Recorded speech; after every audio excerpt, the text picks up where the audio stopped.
Toplo pozdravljeni vsi, ki ste v družbi vaše televizije. Vsak korak se usmeri na neko pot. Korakov je lahko malo ali pa veliko in tudi, če naredimo samo 3 ali 4 korake, vemo za cilj, kam odhajamo.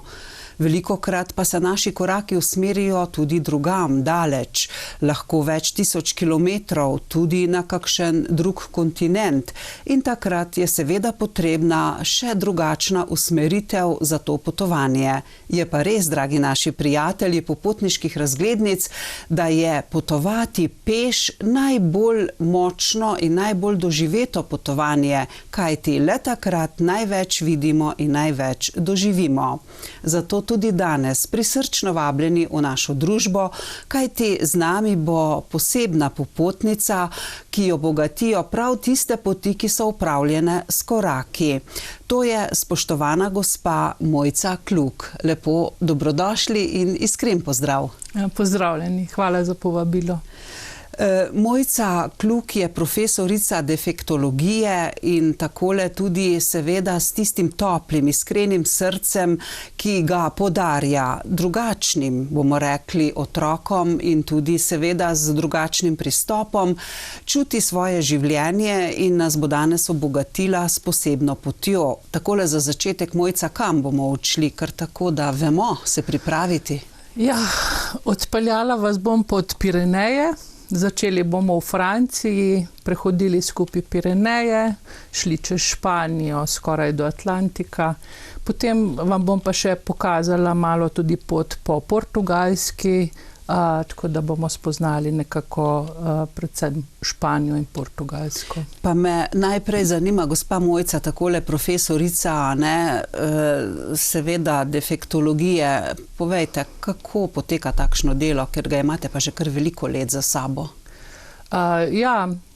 Jaz sem defektologinja pravzaprav postala čisto po naključju, bila sem študentka medicine, pa je bil študij zelo zahteven in nekako sem se med samim študijem preusmerila na defektologijo po čistem naključju, ker je bila moja cimra defektologinja in me je začela pač ta smer zanimati, zdelo se mi je znano in pravzaprav na koncu, ko sem se odločila za ta poklic, za ta študij, sem ugotovila, da pravzaprav se stvari dogajajo včasih, ne da bi mi želeli, pa vidimo potem šele čez nekaj časa, da so nas okoliščine poslale na pravo pot. Tako da mene delo z učenci, ki imajo težave, zelo veseli.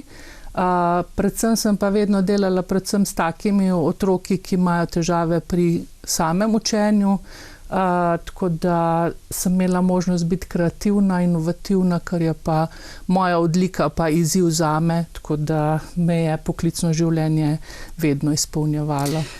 Tudi precej ustvarjalnega gradiva ste izdajali v tistem času, razne biltene. Čemu in kako so se kaj imenovali, ker jih je kar nekaj? Ja, ko je šel pač moj otrok v osnovno šolo, sem se odločila kot mama in kot strokovnjakinja, da bi bilo zelo fajn, če bi imeli starši na razpolago več pripomočkov, več stvari, ki bi jih otrokom ponudili, da bi se učili brati, pa računati, pa še kakšne druge veščine preko igre.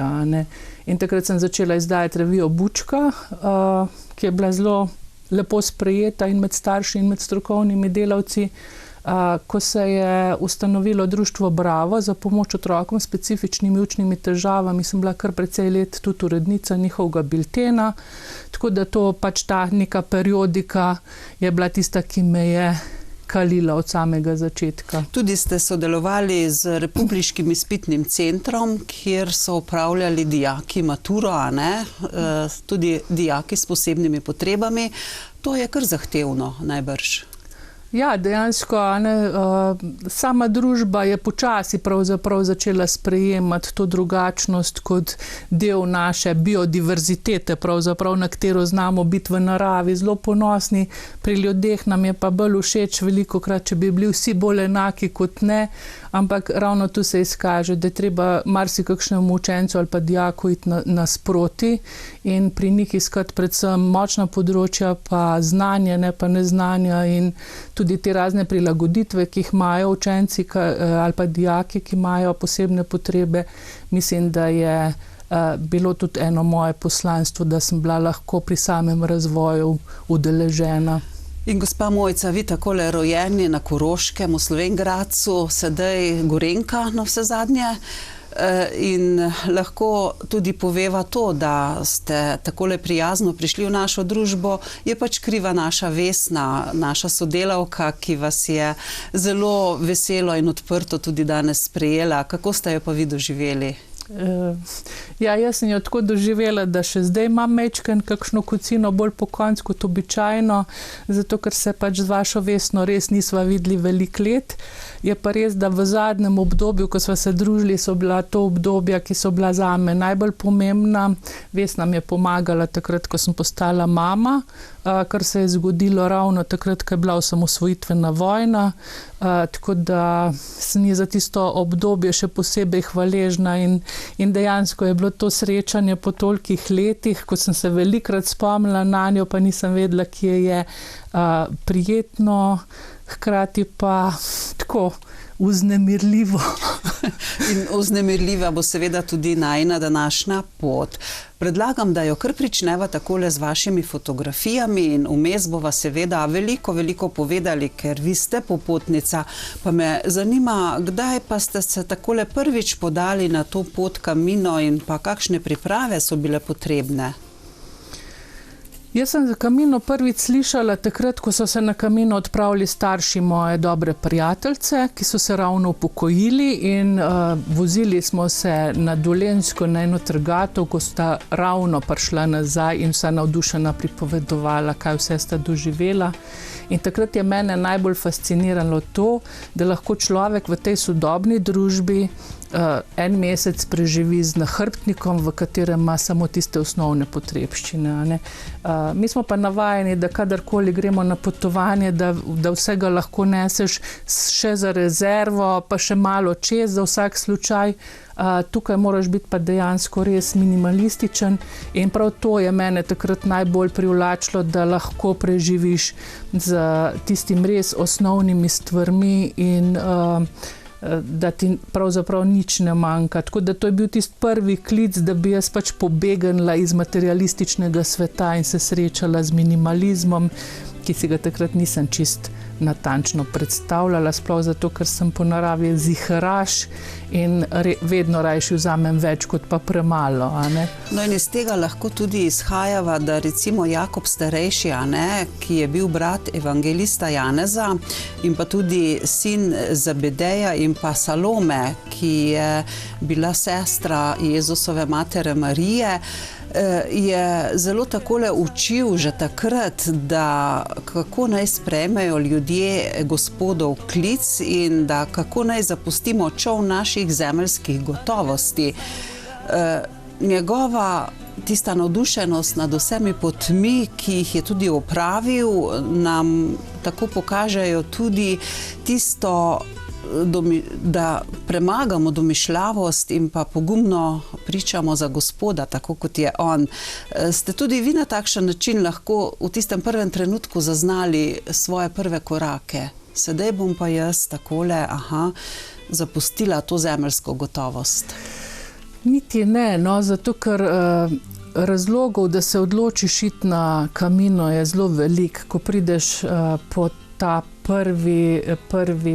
ta romarski potni list, ki ga potem nosiš od točke do točke s seboj, te vprašajo, iz kakšnih razlogov si prišel in dejansko večina modernih ljudi reče bolj iz športnih, iz samodokazovanja in tako naprej. Mislim, da ta ponižnost pa skromnost pride potem na sami poti, da pravzaprav se to razvija s tabo. Daljša kot je pot, bolj se zavedaš ravno tega, kako prijetno je pravzaprav se prepuščati stvarem, tako kot se dogajajo in tudi ta skromnost, recimo velikokrat romarji nosijo tudi recimo ta znak Tau, ki je znak svetega Frančiška, njegove ponižnosti in skromnosti, tako da mislim, da so te stvari zelo povezane med seboj. Prej smo že takole videli tudi neko vodo pa noge, pa to so žulji, pa vnetja mišic, pa vse to, vas je tudi to doletelo?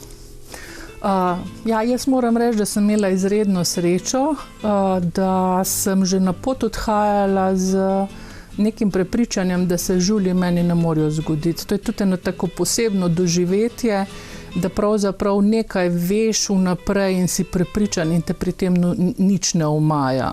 Tako da sem se potem kar tega odločno držala in končala pot brez enega samega žulja. Sem pa srečala na poti res veliko ljudi, ki so imeli žulje, ki so imeli vnetje pokostnic in raznih tetiv.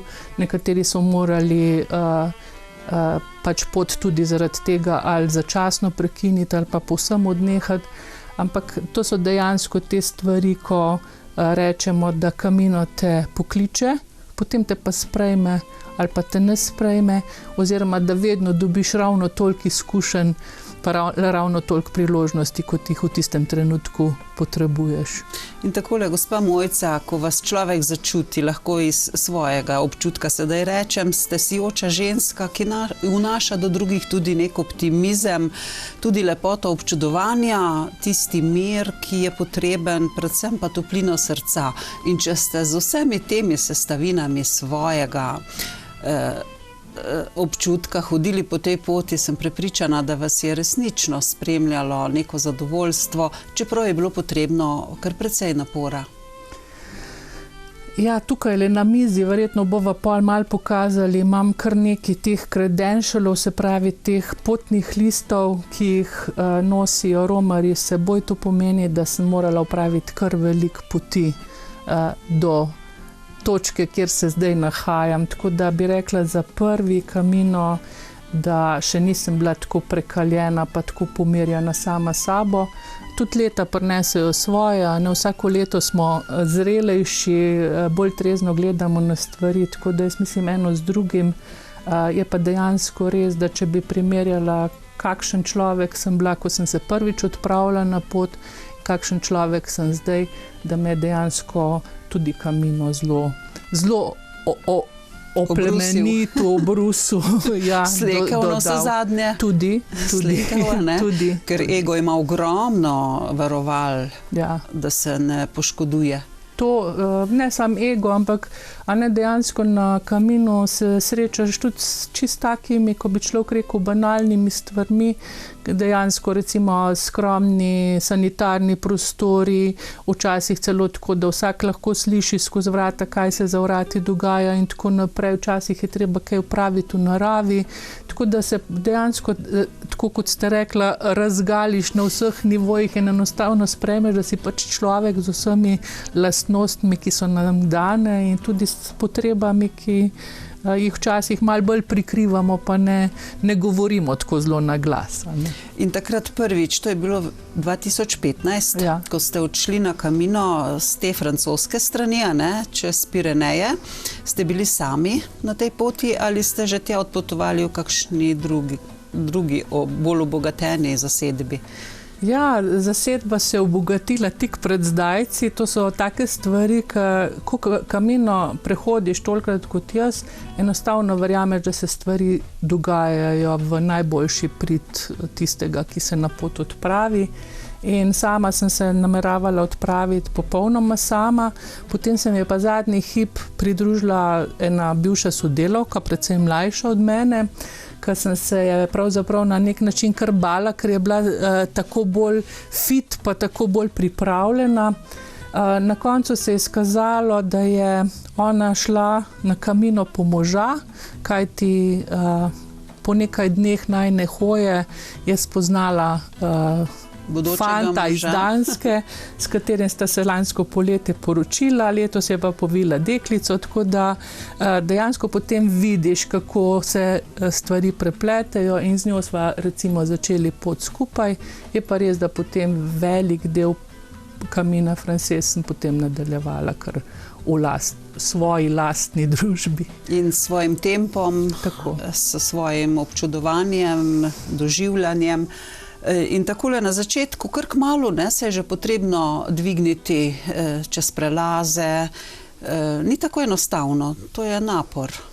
Je enostavno, ker smo Slovenci tako narejeni, da dejansko se mi zdi, da smo res navajeni veliko hoditi. Smo hribovci, kaj ne? Tako, in da dejansko, kolikor sem jaz pač videla teh filmov na YouTubu ali pa komentarjev v zvezi s Pireneji, je bilo dejansko za nas mala malca. Tako da jaz ne hodim rada na Ukrebar, rajš hodim navzdol ali pa po ravnem, pa se mi Pireneji niso zdeli nič zelo tako, da bi me lahko ustavili. No, to pa je zelo spodbudno tudi za tiste, ki morda imajo kakšen pomislek glede tega, ne? Če niso vajeni nekih vzponov, pa mogoče tudi kondicijsko, da so malo manj že pripravljeni ali kakorkoli omejeni.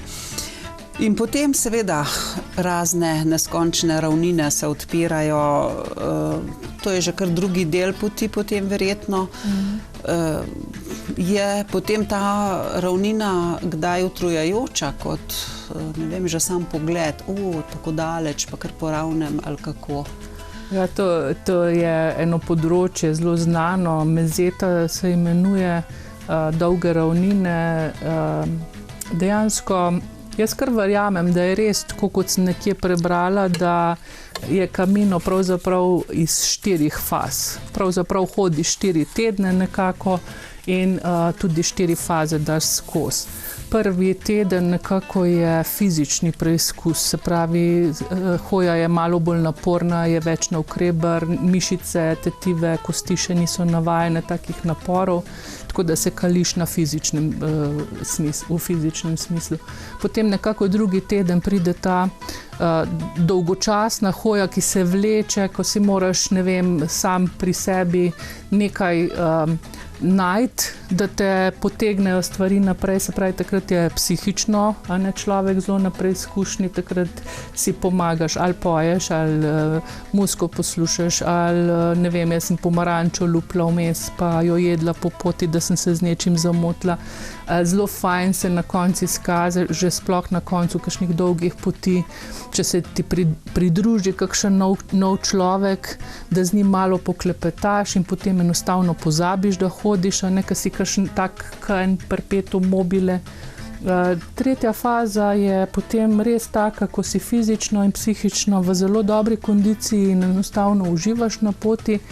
Zadnjih 100 km se pa na vsakem Caminu nekako pojavijo ti bolj turistični romarji, ki grejo tja zaradi Kompostele, zaradi tega priznanja oziroma potrdila. Takrat se začne pa gneča, ne? In takrat se pa spet navajaš počasno ta vsakodnevni direndaj na množico ljudi, na različne ljudi in tako, da se spet pripraviš potem na prihod v civilizacijo, pa v to našo malo ponorelo družbo včasih. Ja, in ko ste omenili Kompostelo, seveda do kamor bova še tudi prišli danes, a ne, je pač tam zato tako takšno stičišče te poti Jakobove, prav zato, ker so v 7. stoletju prinesli tja posmrtne ostanke, a ne, Jakoba. In tudi njemu je posvečena katedrala, do tja lahko prideš kakorkoli z avtomobili in tako naprej. In seveda se potem tudi pojavi gneča, kot ste jo omenili. Vem pa, da kot ste napisali, ker sem tudi seveda bila radovedna, kaj vse ste napisali v svojih sedaj 2 knjigah, da velikokrat ste bili takole na raznem razcepišču v dvomih, kam naj greste in tudi kdo vas je potem prijel, kot rečemo, za roko, kakšen popotnik vam pokazal pot, tudi starejši gospod. Kako je to potem, ko naenkrat dobiš neko varnost, neko bližino, ki se kar pojavi in zaupaš? Dejansko je ljudje, ki me vprašajo, a se je na Caminu možno tudi zgubiti, ponavadi rečem, tisti, ki se zgubi, si zasluži čestitko na radiu, da mu je uspelo nemogoče, a ne? Zato, ker so poti res odlično označene. Tako da jaz s tem nisem imela nobenih težav, načeloma jih tudi ljudje nimajo, se kar najde pot, vedno so ali školjke, ali puščice, ali oboje. bolj je problem, kadar hodiš v družbi, ko se začneš zanašati na druge ljudi, tako kot je tudi tako v družbi navada, ne? Čim se začneš za nekoga drugega zanašati, sam mal popustiš, če si sam se prepuščen, pa veš, da pač moraš in da zmoreš. Druga stvar je pa to srečevanje ljudi, ki dejansko so se meni zdeli res izredno iskreni, izredno topli, izredno pripravljeni deliti. Jaz rečem, da tam res poznaš, kaj pravi altruizem, kaj so romarji, ki so pripravljeni s tabo deliti vodo, kruh, ti pomagati v kakršnikoli situaciji, da se lahko zaneseš tudi na druge. Tako da pravzaprav se celo pot, jaz osebno sem se počutila celo pot zelo varno. In tako ste tudi opisali, ne, na mesto kamel vam vztrajno takole sledi nahrbtnik. Ja, to je dejansko, ne, sploh ko hodiš v poletnem času, tako kot sem jaz hodila, ker pač kot učiteljica sem si lahko to privoščila med poletnimi počitnicami. Dejansko res, ko gledaš svojo senco, je zelo zanimiva, ne?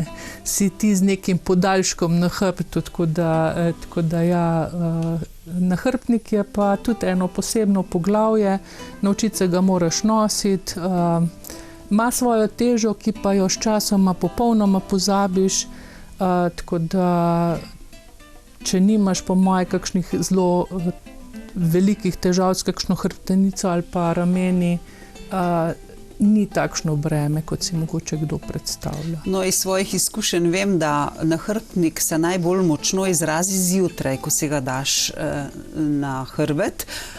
Grozno je težak. Potem pa s koraki pozabiš na to težo in sredi dneva pa sploh ugotavljaš, ali je to še tvoj nahrbtnik, ker ga skoraj že ne doživljaš kot težo. Ja, naše telo zgleda, da je tako navajeno, ne, se tudi vonjave, recimo, ne, če pridemo v nek prostor, kjer, ne vem, ali zelo diši, ali zelo smrdi, ne, se sčasoma navadimo na tisti vonj in ga ne zaznamo več. Podobno je tudi s tem občutkom za obremenjenost našega telesa, ne, da na samem začetku res čutiš najbolj, ne, potem pa sčasoma enostavno ne zaznavaš več te teže kot takšnega bremena. Jaz sem si tudi pomagala z stretching vajami, tam, kjer sem se pač ustavila, kjer je bila priložnost, sem naredila tudi kakšno to raztezanje, predvsem v hrbtnem pa ramenskem predelu pa mišice nog. Tako da mislim, da tudi tisto je ta disciplina, ne, skrbeti za svoje telo, delati kakšne stretchinge, si zvečer namazati, zmasirati mišice pa tako naprej je obvezno. In takole prej smo ravno videli ob poti tudi razna umetniška dela. Ali to ustvarjajo pohodniki vmes, ali se kar tako nekako kakšna razstava pripravi, ste imeli tudi možnost to spoznati? No, glih zdajle nekako se približujemo tem slikam, ki so mene tako zelo fascinirale na portugalski poti. Kar nekaj sem jih tudi prinesla, da si jih bodo ljudje lahko pogledali. Dejansko, ko sem hodila mimo teh klopc, ki so imele te poslikane niše, sem dejansko samo lahko govorila noro. Tako dejansko res na poti sami srečaš zelo veliko takih umetnin, takih izdelkov ljudi, da si presenečen in da se včasih počutiš, kot da hodiš po galeriji v naravi.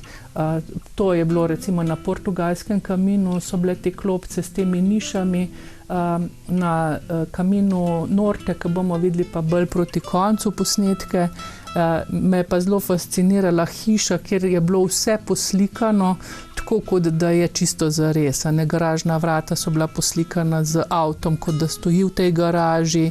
Iz enih vrat je gledal ven konj, ki je bil tako realistično naslikan, kot da zares so vrata odprta in tam stoji konj, tako da tisto je bilo pa tudi zelo tako, da sem si zapomnila za dolgo časa oziroma za vedno. Seveda, saj umetnost se tudi lahko še bolj izrazi takrat, ko je človek nekako usklajen sam s sabo in morda so ravno ti slikarji, ti umetniki že kar mnogokrat doživeli kakšno takšno romanje k sebi, se očiščevali in dobili še poseben navdih. Jaz sem recimo spoznala ravno na tem severnem kaminu, je bil gospod, hodila sta skupaj z ženo, ki je imel s seboj vodene barvice, tiste najbolj preproste vodene barvice, ki jih imajo otroci, ne vem, za likovni pouk v šoli. Pa en čopič in na tisti čopič je sam malo plunil in potem risal s temi vodenkami in dejansko je vsak albergo pa vse tiste scene, ki jih je doživljal, jih je potem tudi naslikal v nek svoj dnevnik, tako da njegov dnevnik ni bil dnevnik besed pa povedi, ampak dnevnik slik. No in kot ste že omenili, to vemo, ta zatočišča, kjer se prespi, alberge, je takrat bila gneča ali kako je s tem? Ker včasih so ljudje kar malce nezaupljivi, ali bodo dobili prenočišče ali ne. Kako poteka to? Po mojih izkušnjah vseh teh hoj po kaminih, kar sem jih zdaj dala skozi, je dejansko albergov pa prenočišč večinoma dovolj. Najbolj kritični mesec je avgust, takrat se začne tudi Ferragosto, se pravi, recimo takrat prihajajo italijanski romarji precej trumoma, tudi Španci imajo te kolektivne dopuste v tistih njihovih tovarnah, v glavnem v avgustu, tako da avgust je najbolj kritičen mesec za poiskati prostor. Pa na francoskem kaminu mogoče tudi maj oziroma začetek junija, ko se ljudje še želijo izogniti poletju pa vročini. Ni pa načeloma drugače težko najti prenočišč, ker se da večino prenočišč zdaj že kar rezervirati vnaprej, se pravi, da lahko poiščeš na raznih aplikacijah možnosti, potelefoniraš ali pa celo preko, ne vem, raznih programov rezerviraš prenočišče. Edino prenočišče, ki ga pa ni možno rezervirati, so pa albergi, ki so v lasti občin oziroma ki so pač ti javni albergi, te pa nimajo možnosti, da bi ti to rezerviral in potem pač deluje vse skupaj po principu, kdor prvi pride, prvi melje in tam lahko potem ostaneš zunaj. Kakšna pa je razdalja postavitve teh prenočišč? Je tako, da če recimo si tu nekako zavrnjen, da ni prostora še, lahko prideš do naslednjega ali se kdaj tudi lahko zgodi, da ostaneš pod nebom? Načeloma bi se tudi lahko zgodilo, da bi ostal pod nebom, načeloma. Je pa tako, da razdalje na francoskem kaminu, ki je tudi najbolj obljuden med samimi možnostmi namestitve, so vedno manjše. Veliko se pridružuje zasebnih albergov in drugih možnosti prenočitev, tako da dejansko so albergi že na vsakem koraku oziroma hostli ali pa neki penzioni. Tako da francoski kamino se mi zdi, kar se infrastrukture tiče, pa možnosti, da recimo res prehodiš toliko, kot zmoreš, da si sproti izmišljuješ, kje boš spal, veliko več ponuja. Portugalski, recimo, ko sem začela v Lizboni, so bile pa prve razdalje lahko tudi vse čez 30 km, kar je pa recimo v juliju in avgustu lahko kar dolga relacija, sploh za začetek, ko začneš hoditi, tam pa težko kakšno etapo zmanjšaš, ne. Medtem ko potem od Porta pa do Santiaga je pa zelo podobno kot na francoskem kaminu. Zdajle decembra sem bila pa na enem koščku poti Via de la Plata se imenuje, ki pa se začne čisto na jugu Španije v Sevilji. Moram tudi reči, da je bil december odličen mesec za tisti teden hoje, ker je bilo dol sončno, čisto nekaj drugega kot pri nas, tak nekako pomlad bi človek rekel. Tam so pa etape precej dolge in tudi vmes nimaš recimo kakšnih, ne vem, pekarn ali pa lokalčkov, kjer bi lahko spil kavo, si natočil vodo in moraš dejansko vse nositi s sabo, tako da si pa recimo tega kamina si pa ne predstavljam poleti v hudi vročini, ko dejansko nimaš kje dotočiti vode in moraš nositi vso vodo od samega začetka pa do konca s seboj. To pa je kar zaloga. Ja, jaz mislim, da za tako pot pri taki vročini, kot pravijo, da je tam, da 4 do 5 litrov verjetno bi moral imeti sabo. No in prej ste omenili portugalsko pot, ne, ker prehodili ste jih res že veliko. Povejte, kolikokrat ste že bili tam, ker naši gledalci so gotovo radovedni, kako tale Mojca hodi po Španiji in Portugalski. Mojca zelo hodi po Španiji in Portugalski. Dejansko Mojca je naredila Camino Frances kot tisti Camino, ki ga je začela na začetku in končala na koncu in ni bilo šans, da bi karkoli goljufala, preskočila ali pa karkoli. Medtem ko potem naslednji kamini so bili bolj kamini navdiha, umika iz tega vsakodnevnega vrveža in dejansko ni bilo več pomembno začeti tukaj in končati tam, ampak sem se začela prilagajati situacijam, mojemu razpoloženju in tako naprej. Tako da recimo portugalski kamino sem hodila od Porta pa do Pontevedre prvič, drugič sem šla od Porta pa do španske meje samo, potem enkrat sem bila v Lizboni pa sem šla v nasprotno smer, kot gre večina teh kaminovcev, se pravi bolj proti obali, tako da so to taki izseki po teden, dva, kolikor so pač priložnosti. Moram reči, da portugalski mi je ta februarski od Porta do španske meje zelo ostal v spominu, ker je pri nas takrat padal sneg. Prijatelji so klicali, če imamo dovolj ogrevano hišo, da ne bi kaj zmrznilo. Mi smo pa dol hodili v kratkih rokavih, cvetele so mimoze, kamelije, pomaranče so zorele, tako da dejansko je ne samo odmik od vrveža, ampak jaz, ker nisem ravno zimski človek, mi je to včasih tudi pobeg od mraza in od teh turobnih dni, ki mi najbolj ne pašejo. Zasledila sem, da ste včasih bili kar nori na morje in takole, ko ste hodili portugalsko pot, vas je tudi Atlantski ocean spremljal. Kako to izgleda, ker morje, voda, tla pod nogami, narava, pa vse to obogatijo še bolj nek izraz tega čutenja življenja. Voda je moč življenja. Voda nasplošno te spremlja na teh poteh ves čas, ne samo na portugalskem Atlantiku, ampak tudi na francoskem kaminu, je zelo znan po velikem številu raznih starih kamnitih mostov, pod katerimi tečejo reke in potoki in tako naprej. Tako da spremljaš recimo tudi na portugalskem kaminu reko, ki jo oni imenujejo Težu. To je ta glavna reka, ki teče skozi Lizbono, ki je dejansko fascinantna. Iz Porta, ko hodiš njihov Douro, se pravi ta znamenita reka, ob kateri zori grozdje za znameniti portovec oziroma vino Porto, to sladko vino. Tako da dejansko, voda je ves čas spremljevalec tudi na poti, ne samo kot tekoča voda ali pa stoječa, ampak tudi v steklenici, ker dejansko moraš ves čas zaradi naporov in vročine skrbeti tudi za dobro hidracijo telesa. Omenili ste to znano vino, vam je všeč in kakšne so možnosti takole na poti? Kakšen dodatek je koristen za moč? Ja, vino, pa ne preveč. Ja, točno to, čeprav dejansko res med samo hojo si bolj vezan na kakšno kavo zjutraj, komaj čakaš, še posebej, če si jo vajen piti takoj, ko se zbudiš.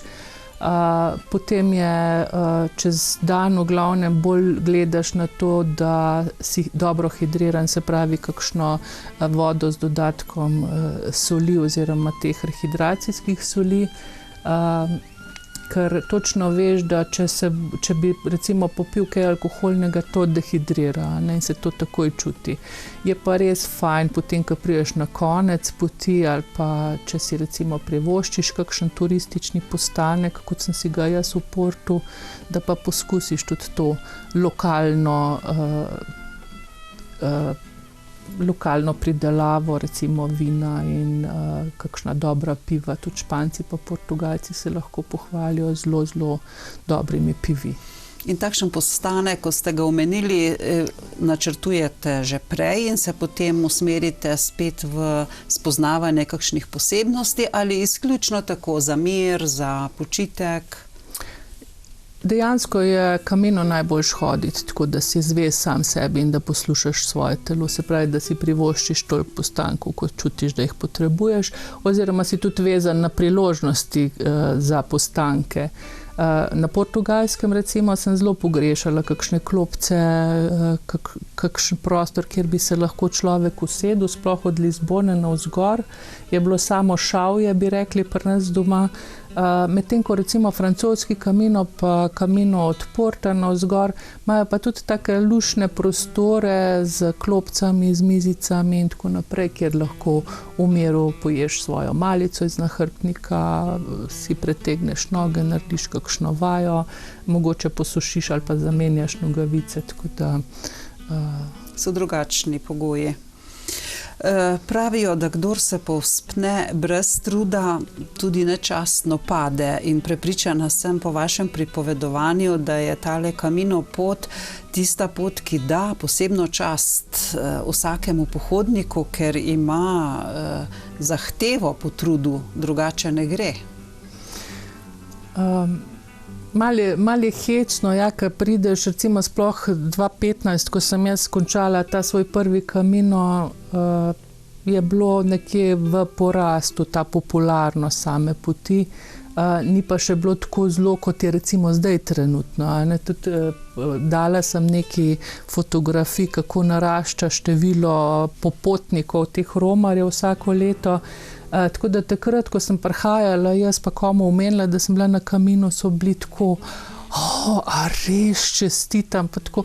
Dejansko nimaš takega občutka, da si naredil tako veliko rečo, ne? Ker tam hodiš v svojem lastnem ritmu, uživaš kolikor se da in dejansko sploh nimaš občutka, kot da bi šlo to za nek blazno hud in velik podvig, neki res posebnega. Tako da kar enostavno greš in ni, da bi bila to zdaj neka zmaga nad samim seboj ali pa ne vem, da si zmaja premagal.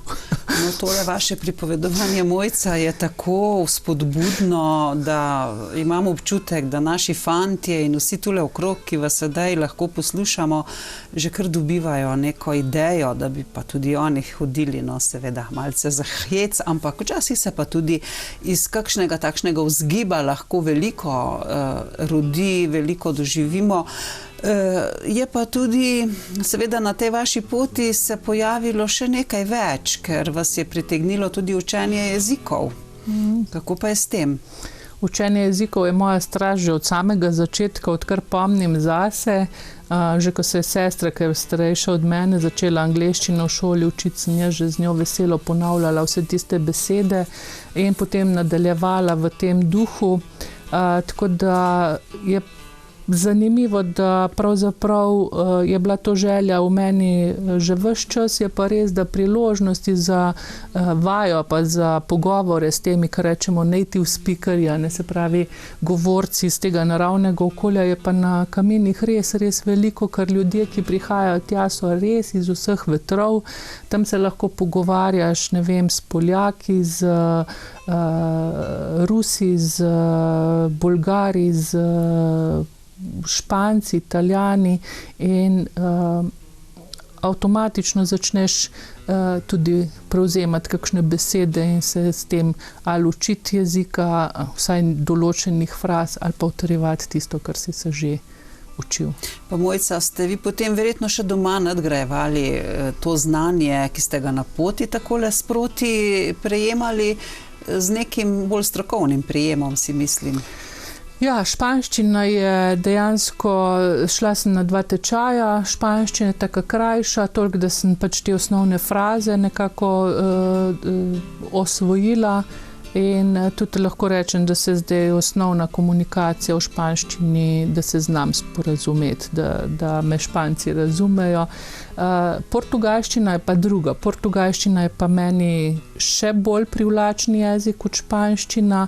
Začela sem se učiti po prihodu z prvega portugalskega Camina 2 leti je pa zahtevna mogoče veliko krajšanja, ki ga pač, ko se ti učiš jezika, ne moreš usvojiti tako hitro, tako da v portugalščini se mi je pa dostikrat zgodilo, da sem kaj po portugalsko vprašala in so me potem kar malo ponižali z ugotovitvijo, da ja, sej se jim zdi, da vejo, kaj bi rada vprašala. Tako da za komunikacijo v portugalščini pa še nisem najbolj spretna. Imate še možnosti in priložnosti, ker vem, da se velikokrat vračate tja, pa ne samo to, pomagate tudi drugim, da lahko z vašo pomočjo pridejo na to pot, saj imate takole tudi v svojem izrazu razne organizacijske dejavnosti, od prevoza, vodenja, pa seveda nasvetov in tako naprej, glede opreme seveda, pa izbire nekih možnosti, pa terminov, tako da, Mojca, jaz sem prepričana, da vas bo tale Camino kar spremljal, dokler se bo še lahko Mojca premikala in hodila. Je tako? Je res, je res. Camino, ko te enkrat vzame za svojega, te dejansko zelo težko z rok spusti. Preko raznih družabnih omrežij se povezujemo tudi ljudje, ki nas je Camino zagrabil, pa nas noče več izvreči. Tako da se tukaj ne počutim tako zelo osamljena, tako recimo na Facebooku obstaja skupinica Camino Babe, se pravi žensk, ki redno hodijo na Camino, potem so te slovenska Jakobova pot, pa na splošno te Jakobčki in tako naprej. In vsi ti ljudje poročajo pač o podobnih občutkih, da enostavno jih kliče nazaj. Tako da Camino je magnet in tudi jaz verjamem, da tako kot ste rekla, se bo tudi zgodilo, da bom verjetno drobila korake tam dol, dokler bom pač fizično to zmogla.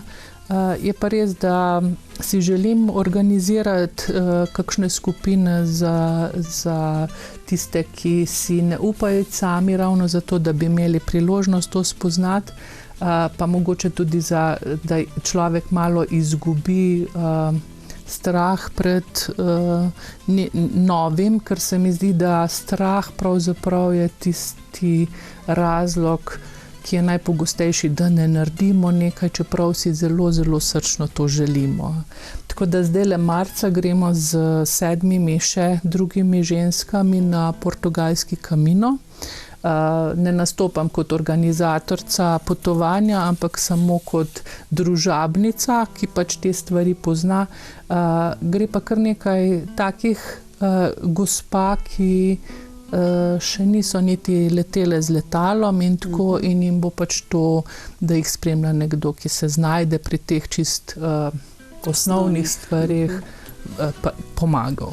In takole, Mojca, kje vas takšni najdejo? Ali lahko vas poiščejo samo gospe ali tudi gospodje? Tako ste povedali sedaj, da mogoče je kakšen naš gledalec rekel, kaj pa vem, me Mojca sploh hoče kdaj imeti s sabo? Ne,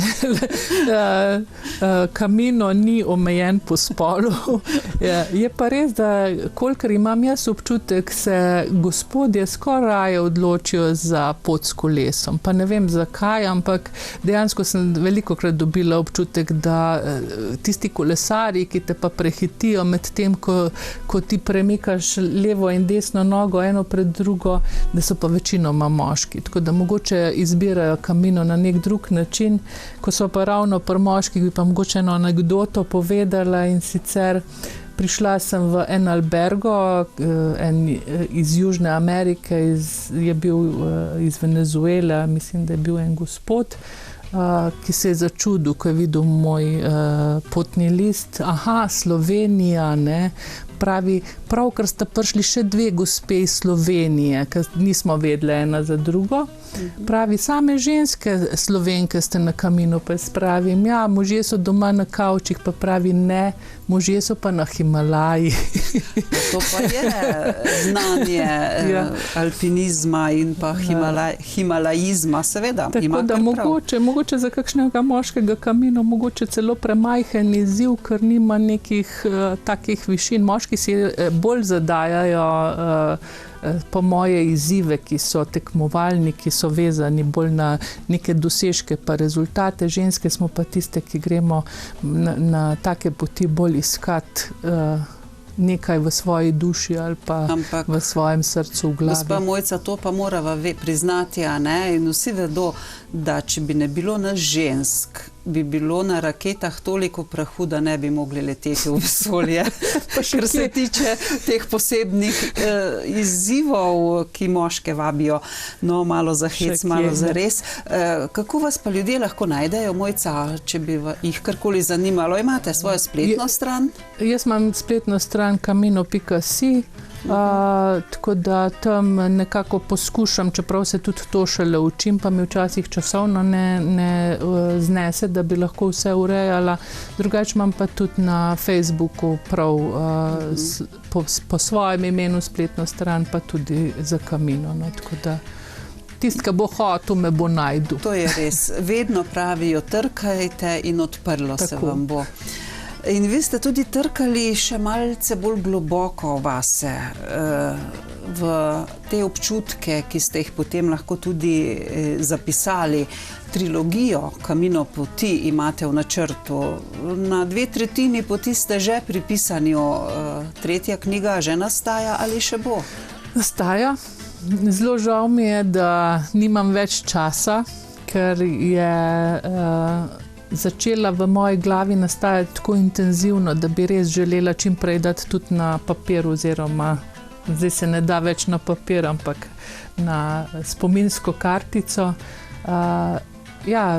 Dejansko te 2 knjigi, ki sta zdaj nastali, oziroma celotna ideja je produkt mojega iskanja na prvem Caminu. Jaz sem se namreč na prvi Camino odpravila ravno za 50. rojstni dan, se pravi, ko srečaš Abrahama, ko nekako delaš bilanco pretekle polovice življenja in načrtuješ naslednjo polovico življenja. Ugotoviš marsikdaj, da si pač hodil po poteh, ki so bile prave ali napačne, čeprav zdaj bolj verjamem, da so vse na en način prave, če se želiš učiti.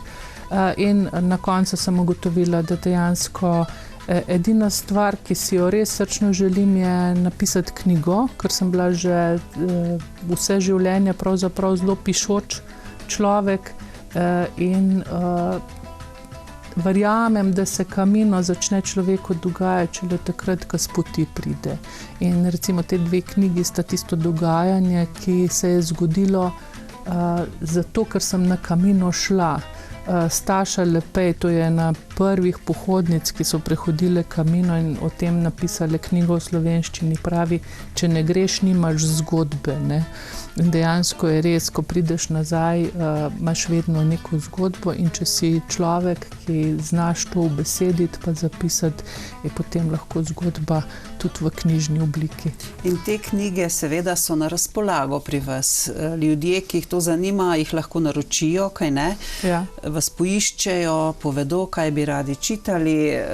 Vidim, da so zelo lepega formata, bogate. Seveda vaša besedna izraznost je bogata in nekako gotovo zelo, zelo tudi vzpodbudna. Vi pa pravite, da ste drugače tudi zelo družaben človek, ampak v prostem času pa si kar izbirate, kako boste kaj preživeli, ne, da v slabi družbi nekako ne morete početi stvari, ki jih imate radi. To je preoblikovalo, ne, ker ste prehodili tudi vaš odnos do svojega življenja, ki ga imate na razpolago, verjetno. Ja, zelo. Jaz sem res, tako kot ste rekli, družaben človek, rada se zabavam, polna sem humorja, polna sem iskrivih domislic, rada se družim, sem pa pri tem vedno bolj izbirčna in se mi zdi, da ta dosežek, da ne greš več za množico, ampak si upaš iti tudi sam v tisto smer, ko drugi ne gredo, ali pa s drugačnim tempom, je pa dosežek, ki ga človek doseže šele z leti, pa z veliko poguma. Zato, ker ljudje, ki se ne uklanjajo množici oziroma ne počnejo stvari točno tako, kot jih večina počne in si upajo biti drugačni, so tudi malo težje sprejeti strani okolice. Tako da sem zato nekaj časa kar morala zbirati nekako ne toliko pogum, kot pa to, da sem sprejela stvari, da pač to ljudem ni najbolj povšeči. Zdaj pa mislim, da sem jih že naučila, da me sprejemajo takšno, kot sem, da razumejo, da taka sem in da tudi takrat, ko mi neka družba ne ustreza, da se umaknem. To je vsekakor zelo koristno, kajti slišati sebe pomeni spoštovati sebe. Ja, res je.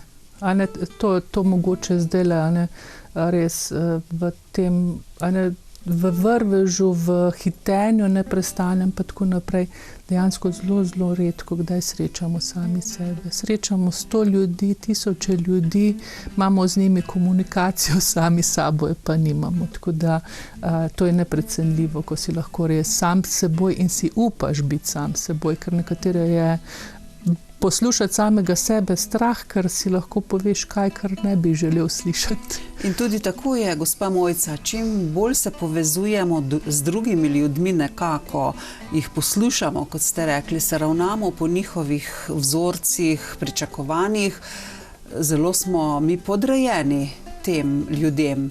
Nismo svobodni, kajti svoboda je res takrat, ko si sam, ko sam odločaš, te nihče ne upravlja in slediš tistemu vzgibu, ki je zate takrat najbolj primeren.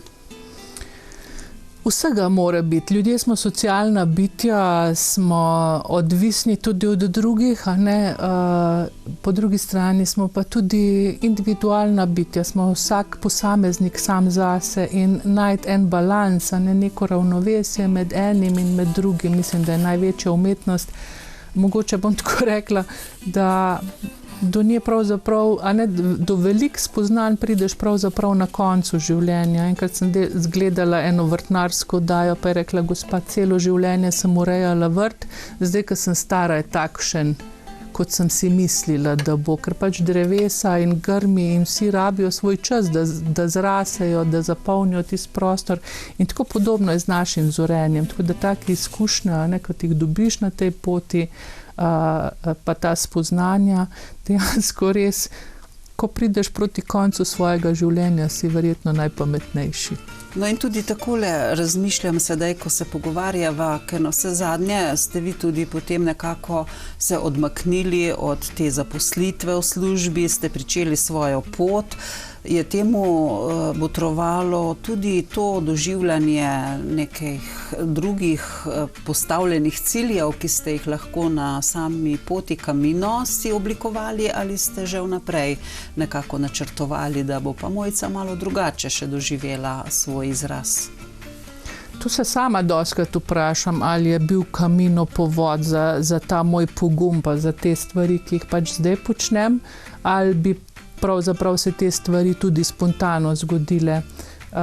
Jaz mislim, da ja, na Caminu, ko enkrat se soočiš s tistimi strahovi, pa ko vidiš, da zmoreš tudi z neznanim, tudi z nečim novim, pa tako naprej, ti vsekakor dajo neke moči, debelejšo kožo, več poguma in potem se tudi z vsakodnevnimi takimi situacijami, ki ti pridejo na pot, bolj pogumno srečuješ. Tako da mislim, da je povezava tukaj kar precejšna. In tudi velikokrat je tako, da ko si nekaj vzameš iz oltarja, ti ta oltar veliko da, ne vede. Ja, dejansko z kar precejšnjim strahom, sploh zdaj v sodobni družbi z krediti za nepremičnine in tako naprej, se človek težko odloči za neko samostojno pot pa tako naprej. Ampak ko si prepričan, da delaš prav, ko si v tej stvari in ko verjameš, da je v skladu samim tabo, potem se mi zdi, da se kar začne valiti tista snežna kepa, ki postaja ravno prav velika, da lahko iz nje narediš enega lepega sneženega moža, recimo. No in ravno vidimo tule sedaj vaši 2 knjigi. Seveda ob tem bomo še lahko spoznali rekvizite, ki ste jih prinesli, palico, klobuk, predvsem pa ta znak. Kaj je ta znak, ki ga nosite popotniki? školjka, a ne Jakobova školjka oziroma Jakobova pokrovača, je pravzaprav simbol, ki so ga imeli romarji v starih časih, ki je dokazoval, da so pravzaprav oni dosegli Atlantik. Se pravi, danes zbiramo žige v Credential, imamo mobitele, po katerih se javljamo domačim in znancem, kje se nahajamo v tistem trenutku, se pofotografiramo, naredimo toliko in toliko selfijev, a ne. Tega romarji v preteklosti niso imeli možnosti in dejansko, ko so šli v doma, jih domači niso videli zelo dolgo časa. In edini dokaz, da so res prišli do Atlantika, do Finistere, je bil ta, da so tam pobrali školjko in jo prinesli potem domov. In ta školjka je pravzaprav bila za njih nek dokaz, da so do Atlantika prišli. Bučke, a ne, ki so tudi navezane na tele palice, so bile za vodo, ker takrat še ni bilo plastenk pa steklenic, tako da so v njih prenašali tekočino. Školjke so bile pa te Jakobove školjke so bile pa tudi hkrati še posodice, se pravi, iz katerih so lahko kaj pojedli ali pa kaj popili. Seveda narava nudi veliko človeku, če vidi. Se spominjam, nekoč tudi na eni poti domačin v Nepalu si je samo otrgal list zelene rastline, ga prislonil k vodi in imel lepo skodelico. Obstaja ena knjiga v angleščini za francoski Camino, ki je namenjena samo temu, da predstavlja vse užitne rastline, ki jih lahko romar sreča v različnih letnih časih na poti in jih lahko zaužije. Se pravi, da se nekateri ljudje odločijo tudi za tak način življenja, da pač tudi pobirajo hrano, ki jo najdejo na sami poti. Takole, sami zase rečete, da ste že kar okuženi s to izraznostjo poti Camino. Gotovo to ne obžalujete, to se čuti, to se vidi in to nosite v sebi kot resen velik dar. V prihodnje, kot ste že rekli, načrtujete še kar precej usmeritev na to pot, pa se vam zdi, da vas bo ta pot tudi kdaj takole naveličala tega občutka spoznavanja, ali jo čutite res kot nekaj zelo močnega? Jaz mislim, da ni Camino tisti, ki mora biti, ne? Se pravi, da bi ti šel v Španijo ali pa na Portugalsko, lahko je pa to izhodišče za tvoj način življenja. Trenutno sem v taki fazi, da sem se odločila, da bom letošnje poletje preživela doma na svojem vrtu in hodila Jakobovo pot po Sloveniji. Tako da v bistvu sem začela v tujini in se zdaj vračam na naše ozemlje, ker verjamem, da tudi Slovenija je bogata, lepa in da ponuja ogromno različnih možnosti, kjer lahko človek hodi svoj Camino. Tako da vsaka pot je pravzaprav lahko Camino. Ja, tudi v Sloveniji je priljubljena ta pot in tudi Sveti Jakob, ker imamo kar 68 cerkva, ki je posvečenih Svetemu Jakobu in prav je, da tudi v domovini spoznamo tisto lepoto in pravijo, da nihče se ne vrača v domovino zato, ker je pač majhna ali velika, ampak zato, ker je njegova. Ja.